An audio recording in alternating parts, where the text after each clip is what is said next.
Ganda ng dagat, guys. May floating bridge pa sa gitna. Gusto mo sumakay ng bangko. Ang ganda dito lang yan sa Bohol, guys. Sa La Veranda Resort and Hotel. Tapos, sa taas, may swimming pool pa. Sa baba naman dagat siya. Lift.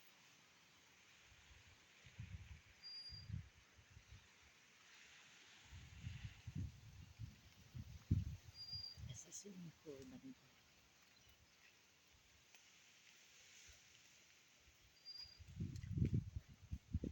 Yan yung restaurant. Tapos may mga rooms dito.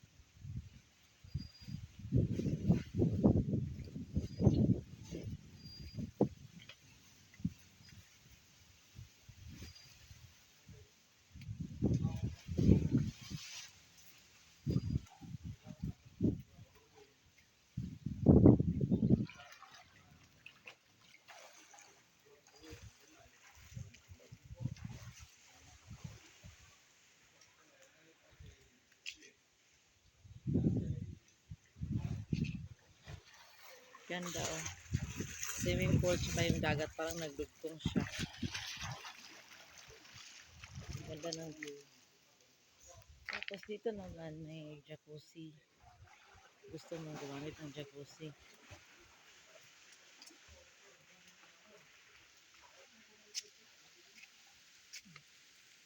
Paandarin mo lang, lagyan mo ng panis.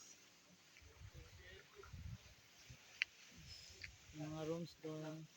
Malaking resort ko eh. Ito sa poolside, may restaurant. Dito yung view niya. Swimming pool, yung baba naman dagat.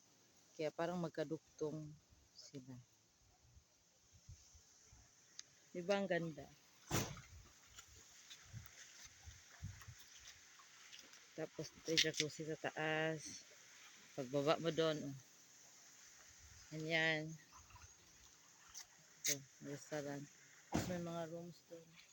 May bilya. May good for two. Ganda. Tapos malapit lang sa city. 10 minutes lang. City na. Tapos 10 to 12 minutes Panglao na. Dadawis na kasi ito. Panglao Island. Bohol.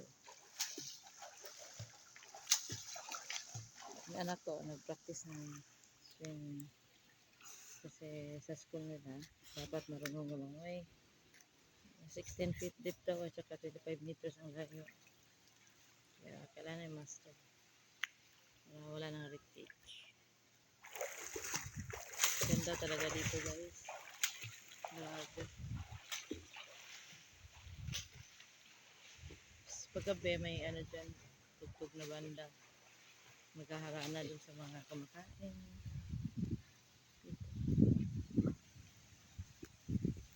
Ang hangin ngayon, no? Mahangin. Parang may bagyo ata. Low pressure.